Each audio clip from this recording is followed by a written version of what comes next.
All right, welcome into the second installment, Week 2 version of the Coach Mark Schmidt Show here on WBCB1490.com. Fresh off a 24-0 victory at Northeast. Coach Schmidt and his guys are now getting set to play Hatboro Horsham this Friday on WBCB1490.com. The Hatters coming in at 0-1 and presenting obviously a big task year in and year out. We're going to rewind real fast. Talk about Week 1, Friday. Big shutout at Charlie Martin Stadium. A little hot. Turf's there, but overall performance of the guys. Well, opening day, the whole goal is get the win. I mean, you know you're going to have some issues that you've got to clear up. First games are always nerve-wracking because you're always wondering if you have everything covered. And defensively, I thought we flew around, really hustled, and made a lot of good plays. Kept that. They went 5 wide receiver, no back, no huddle on this for a good while, and our defense really did a great job keeping that quarterback under control. I told you last week he was very, very athletic and had a great arm, and we really did a great job with that. The coaches had a good plan, the kids really executed it. Offensively, I think we were pretty sloppy, not very happy, but when we did put some plays together, we looked like a little bit of a football team. But just didn't put them together, didn't put enough plays together in a row. First drive, super. After that, really, there was a lot. Every drive, there was 1 or 2 plays where we just really, played lousy.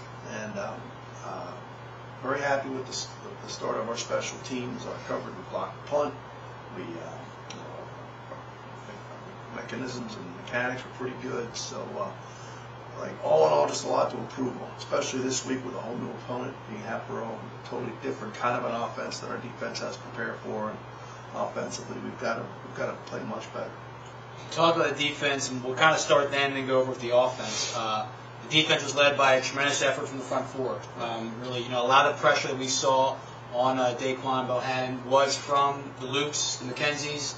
Alex Nicholas had a phenomenal game. He came up in the press box after him. He was just kind of glowing. But so I'm going to start with him and then talk about other guys. Alex, I talked to him. I'm sure you hear it week in and week out. I mentioned it with a couple times. He's 5'6", 190 pounds. But he does a great job, has a great knack of penetrating the offensive line and getting, really causing havoc in the backfield. Right. Well, Alex is a big key. I mean, he combines a lot of things. I mean, he combines his excellent and his great strength. I mean, he's not just pretty strong. He's very strong.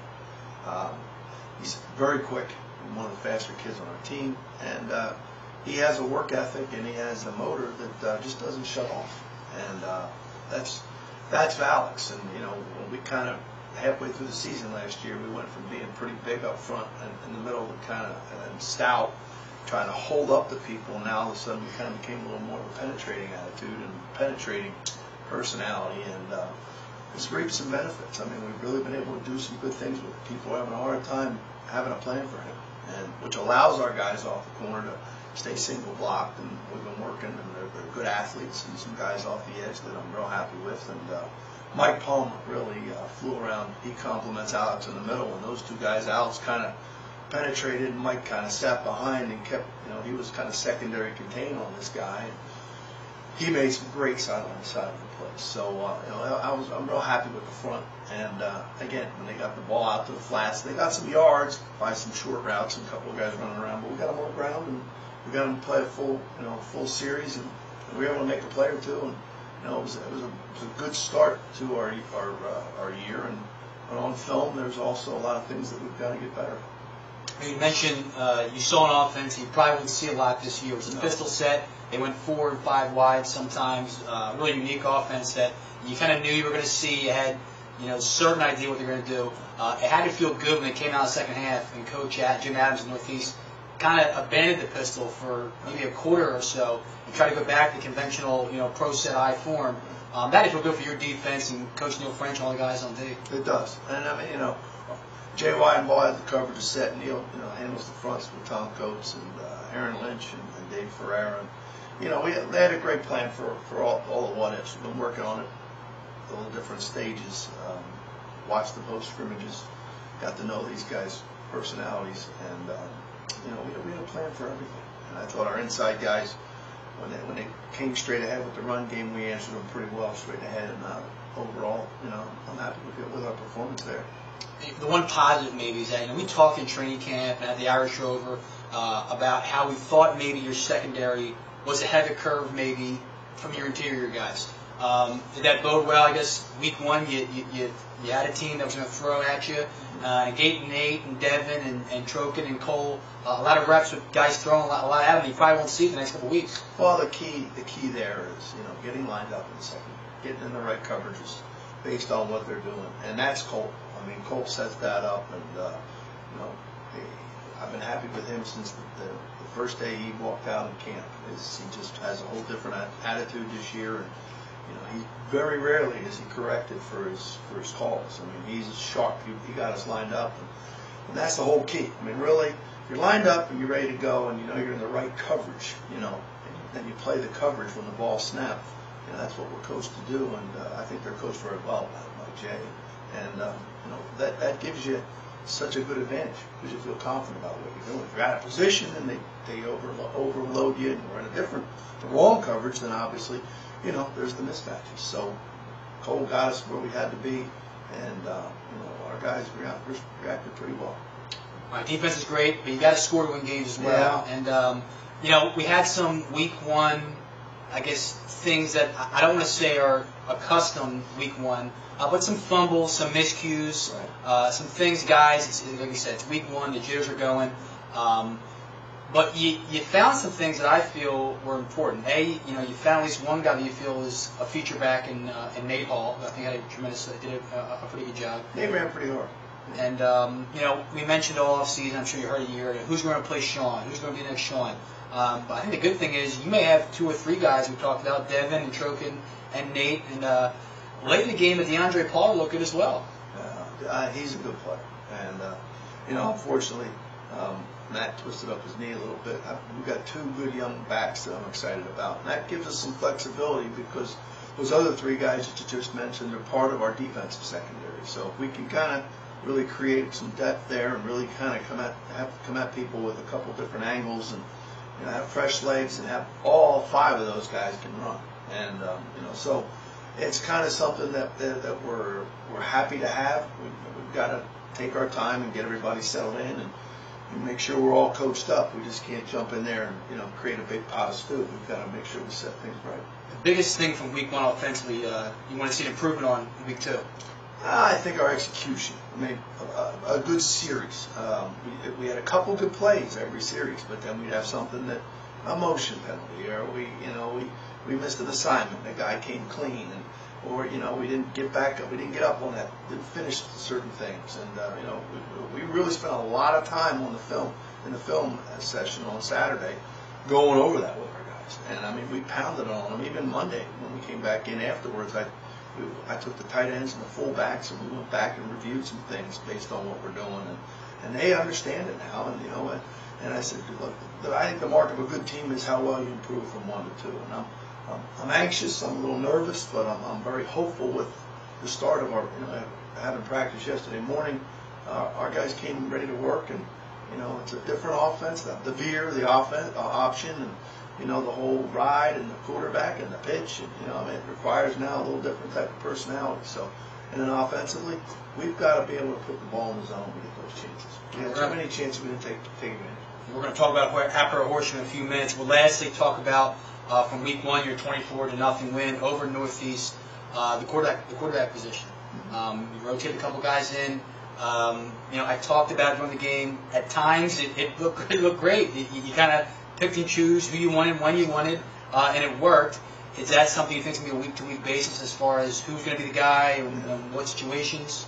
That's a good question, man. I mean, it's slightly frustrating. I'd really like to see somebody go out and take it, but until that happens, until I'm convinced that that's going to be the case, then I'm going to be in a little bit of uncharted waters. I've never really done that before. I've done a 2-quarterback rotation, but it's kind of a style thing, and we've gotten a little more involved in our Wildcat package than we did last year with Sean, and we kind of added some things to that, with Devin, because of the fact that we want to have ways to spread the field and get the ball to people out in space and create. And so we're doing a lot of things with Justin. I thought he did maybe one or two decisions that I think he wished he had back, as did Hugh, and actually as did Devin. But you're going to have to spend some time preparing for us, and I think that's a key. But we've got to be a little more efficient when we change the personality of our offense. All right, that's the preview from Northeast. Now we're going to come back after a short break and talk about the Hatboro Horsham Hatters, their Week 2 opponent, up in Hatboro. Coach Schmidt mentioned earlier, run the veer. It's going to be a different look from the Week 1 opponent in Northeast. So let's step aside, come right back for the Coach Schmidt Show, presented by Peruzzi, Buick GMC, and Aria Health, your hospital in Lower Bucks. We'll be right back. Hi, this is Larry at Peruzzi Buick GMC. You'll hit a home run every weekend at Peruzzi Buick GMC Service Department. Every Saturday and Sunday, Peruzzi Buick GMC is offering a standard oil and filter change for just $19.95. And remember, Peruzzi Buick GMC is open every Sunday from 8 to 5. Peruzzi Buick GMC is the home of the $34.95 Pennsylvania State and Emissions Inspection every day of the week. No matter where you purchase your car or truck, you can get it serviced 7 days a week at Peruzzi Buick GMC. And remember, we're open Sundays from 8 a.m. to 5 p.m. Jenny from Cherry Hill says that robotic-assisted surgery at Aria Health saved her life. When Jenny was diagnosed with lung cancer, her goal was to find the best surgeon and hospital with the most advanced technology to treat her. And she found it at Aria Health's Torresdale campus, where Dr. Richard Chang is the only surgeon in the region performing robotic-assisted thoracic surgery. She was also relieved to know that Aria has a minimally invasive robotic surgery center, eliminating a lengthy stay in the hospital. Thanks to Dr. Chang and Aria Health, Jenny is now cancer-free. To learn more about Jenny's story, visit ariahealth.org/Jenny. That's ariahealth.org/Jenny. All right, welcome back here to the Coach Mark Schmidt Show, presented by Peruzzi Buick GMC and Aria Health, your hospital in Lower Bucks County. Each week, Aria Health has given us T-shirts and hats to give away to the guys. Alex Nichols is wearing it on Friday. He loved it, so I might give him another one if he wants another one because he was so happy about it. We talked about Northeast in the first segment. This week's opponents, the Hatboro Horsham Hatters, lost to Frankfurt Week 1. The team you guys, year in and year out, usually try to schedule, usually try to play. This year, you're going to go back up to their field with a new turf on there. It's going to be back to back-to-back weeks now. You're playing on field turf. Real quickly, does that do anything to your guys? Does it give them a disadvantage or advantage? What are you hearing from them about field turf compared to grass? Not too much. It's funny you say that because we had the Norristown scrimmage was on their turf, and with our cleats and stuff like that, it's not that big of an issue. Northeast Field was an older turf. They didn't seem to mind that. The new stuff you got to watch; it gets a little sticky, and I think that was an issue with Norristown. We had a couple ankles injuries that we're still working through right now, and I'm hoping that we don't have that problem again. But we don't make a big deal about it, and I don't know if it's the case that we don't do that or don't make it sound different. We tell them it's warmer, we tell them it's going to be hotter. We talk about the preparation with heat and hydration and diet and such, but other than that, we don't get too involved. So. You're playing a Hatboro Horsham team under second-year coach, really second and a half kind of year. Coach Gary Pagliaro taking over for Coach Sanderson now at Pennsbury. They run the veer. They have it appears to be a plethora of young and old backs and the running backs, and they have a quarterback who's transitioning from tight end over now to quarterback, I believe, in Steve Paolo. The veer is completely different than we saw last week. Give me the challenges it presents you week 2 here. Well. The challenge, I think, defensively, our guys, and not speaking for them, but seeing what we had to deal with last week was containment and pressure and take away that comfort level. Now we've got to line up and we've got to play certain areas. We've got to play certain responsibilities, and whether it's the fullback, the quarterback, the pitch. We can't guess. You've got to really stay where you belong. Do what you need to do, and then even in the secondary, you can't be caught thinking run, and all of a sudden that guy pulls the ball back and the guy's behind you, and you make that big throw. And it's it can be 2 yards, 4 yards, 5 yards, all of a sudden 65, and that's the part of the offense that really gets your attention. Whether the guy just rides the fullback in and he just creases it and goes, or he pulls it and makes the big throw. This quarterback's athletic. He throws it pretty well, and he runs well, and he's got some weapons on the perimeter. So, and he's got two, hard running backs. So, offensively, they concern me.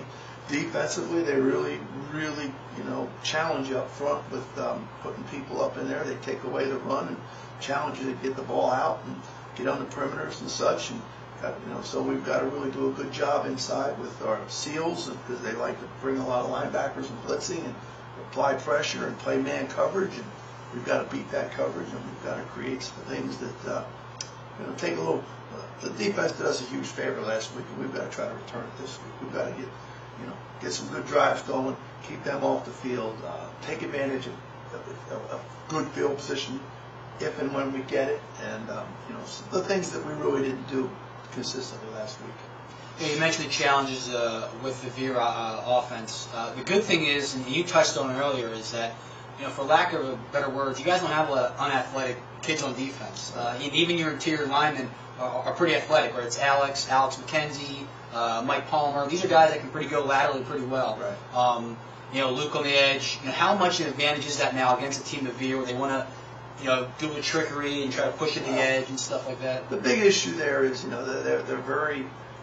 they change their schemes up to try to either double team someone and create a space, or not block anybody and get to the second level and read that person. It's one of those, they change things up to make you think. And when you think, you stop, and you think, you're not as productive, and you can't be as instinctive. And what we really have to, teaching our guys this week, is just get that person that you lined up on, and maintain that gap, find the ball, and then go from there. I mean, you can't take the second step without making sure you secure the first step.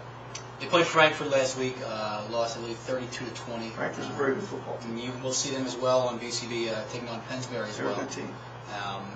Public league teams coming up. Like you said, a lot of athletes. They're hard-nosed guys. We saw that against Northeast.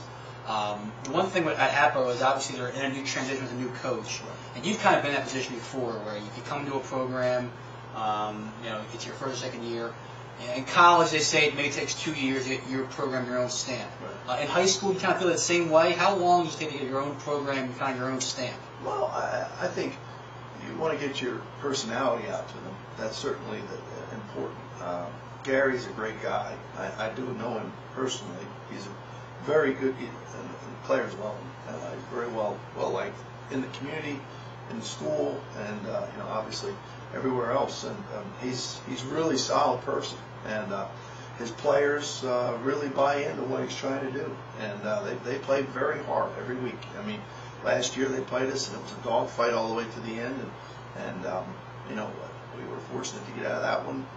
The score looked worse than it was, because they had late 2 fourth-quarter fumbles that we took advantage of, and it was 3-0 at halftime. So, and we've just you can't give teams momentum, and early in the year you can't give teams opportunities, and because you're still trying to find your own identity and really see what your team's all about. So we got off to a good start last week, and hopefully, and then that kind of gave us some momentum. We've got to make sure we do the same thing this week, because they can, with that offense, they can take away the momentum that we have just by moving the chains and pounding us and such. And defensively, we've got offensively we have to execute. We take it to them. You had Northeast last week. You have Hatboro this week, Saturday next, and then you get in the league play. Right. And it's only week 2. Is it hard? Do you see guys looking ahead? These non-traditionals, Hatboros and Sattertons, and then they get the Norths and the Souths and the Ben Salem. Right. Do you ever see them looking ahead or getting that feel week 3 or week 2? Well, you know what? It's interesting. I don't honestly think so this year, because I think that a lot of guys played last year, and they remember how tough Hatboro is, and we don't have to take them too far. It's always been a fight with these guys. They come out and we've gone up there. It's been a dogfight, and we've won a couple.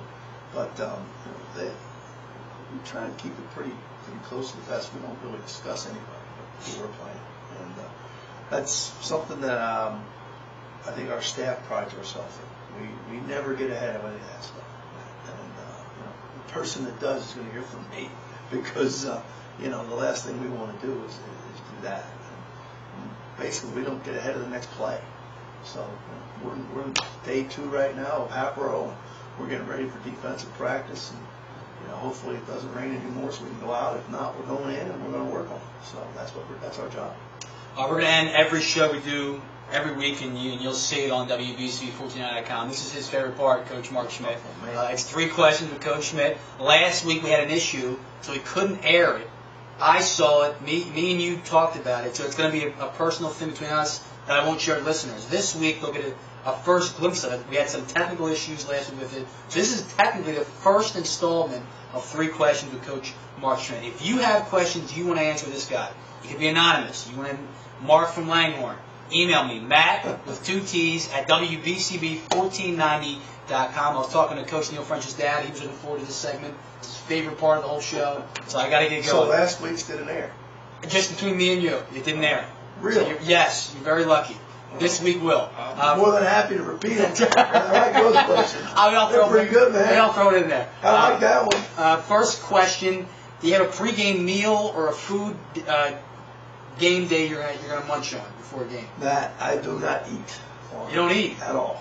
I might have maybe something, yogurt or whatever at breakfast, lunch, dinner, no. I try to drink a lot of water. Some coffee, but I will not eat on game day. It's not a good thing. My stomach rebels, whatever the heck goes in. either upstairs or down, it doesn't matter. And so I've given up eating on game day. Okay. Every coach has their own knacks, where it's the Tarkanian at UNLV with the he's eating the towel. Your trademark is the towel over the left shoulder. How did that come to fruition? Where did you get it? Just a habit now? What do you credit that to? Yeah, you know, it's funny. One day it was a really hot opening day, and I grabbed the towel, and we had a quarterback that year. I remember, and he said, "Coach, you know, I like to keep my hands dry, and I have extra towels." I said, "Well, look, I'll just keep one too. So when you come over, we'll have it." Yeah. So he and I spent the year kind of sharing the towel, and he graduated, and I kind of liked it there because it was sweating. I was able to wipe my brow and wanted to make sure the next quarterback had it. And really, it just kind of grew. I mean, that's about it. When you don't have a whole lot up top, the sweat kind of runs down pretty good. So I just try to keep it that way. And if it's a rainy day, we do that. And I guess it's turned into a habit because on cold days I still have the towel too. So guilty as charged. But I guess now it's kind of like some type of one of those subliminal things, I guess. All right, you got a coaching staff that you're kind of familiar with. You guys are pretty friendly, it seems, on and off the field. Give me one idiosyncrasy from one of your coaches that annoys you, makes you laugh, something odd, whether it's Jay or Coach Neil French or the Aaron Lynch. Jay Whiteball doesn't say too much at all. No. You know what bugs me now is really, it already happened. Saturday, I'm coming in here and we won on Friday, and I'm happy that we won. You know, obviously I have a lot of things to look at and change. And I used to always come into the office, and whoever was here or whenever they got started, we'd put the game up on the screen, and we'd all sit and grade it together and go over points, the defense, offense. Look, now I walk in and everybody's got their face buried in these laptops. And I hate that. It sucks. I mean, it takes away all the fun. We can't sit here and watch this together and go over stuff and debate. Wow, was that a tackle? Was it an assist? Does he get a point? Does he not? And, I mean, everybody's got their own. There's 6 laptops open Saturday morning. And I'm like, this stinks. And I kind of want to go back to the old way where we threw in the DVD and shot it up on the screen, and everybody got a chance to look at it. So to answer your question, that's an idiosyncrasy from all of them that I hate, and because I'm an old school guy. I mean, I still want the Super VHS. Yeah, on the but refrigerator. and those guys are like, they like, Coach, we did away with the VHS, and now I want the DVD. And now they put me on this computer thing, and I take it home and it freezes on me. I want to throw it against the wall. So I don't leave without a DVD. And they make me a DVD on Friday. Otherwise, all hell breaks loose on Saturday morning. So that's my idea. We're getting too technical, I think. We need to kind of keep our feet on the ground and enjoy football the way it should be enjoyed. We're going to enjoy football Friday night here on WBCB1490.com. The Chamonix and Hatboro Horsham, 6:45 pregame. Kickoffs at 7 o'clock. You can hear the replay back at 9 p.m. on 1490 WBCB. And we will be here all season long. Remember, if you have a question for Coach Mark Schmidt, he's more than happy to answer. Matt with 2 T's at WBCB1490.com. So for Matt Mirro, Coach Mark Schmidt, I'll see you next week. We'll do it again. Appreciate it.